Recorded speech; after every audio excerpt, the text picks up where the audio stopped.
Assalamualaikum warahmatullahi wabarakatuh. Saya Libai Pamungkas dari kelas SMP. Di video kali ini saya akan menjelaskan tentang manajemen material.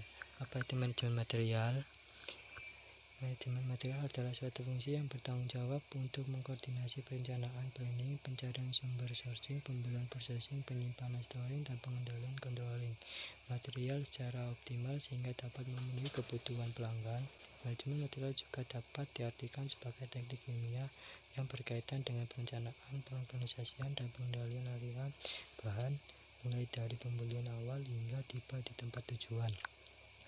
Di dalam manajemen material terdapat 6 struktur. Yang pertama ada CLAN. CLAN merupakan struktur organisasi terakhir di mana lingkungan organisasi ini menjadi lingkungan independen dalam sistem. Yang kedua ada Company Code, merupakan unit terkecil dari struktur organisasi di mana digunakan untuk mempertahankan satu set peraturan perusahaan dan hukum. Secara umum, Company Code merupakan suatu hal yang berkaitan dengan finansial. Yang ketiga ada Plan.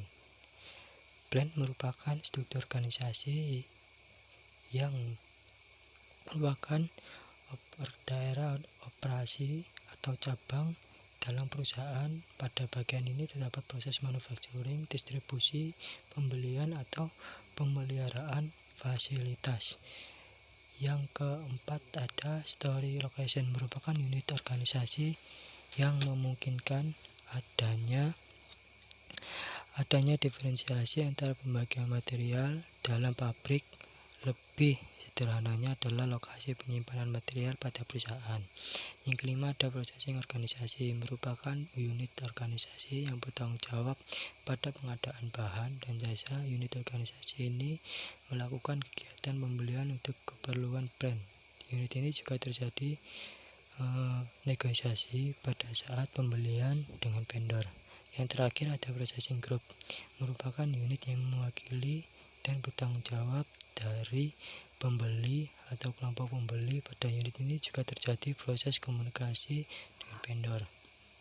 Nah, itu tadi ke-6 struktur yang ada dalam manajemen material. Lalu teman saya pernah bertanya kepada saya, apakah perusahaan manufacturing bisa berjalan tanpa menggunakan manajemen material? Setahu saya, perusahaan manufacturing tidak akan berjalan karena material merupakan faktor utama dalam proses produksi, di mana perusahaan tidak mungkin dapat dilaksanakan jika material tidak tersedia.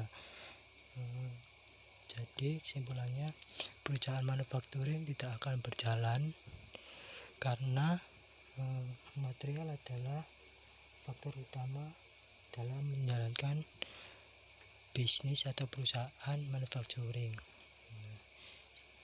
Kurang lebihnya seperti itu.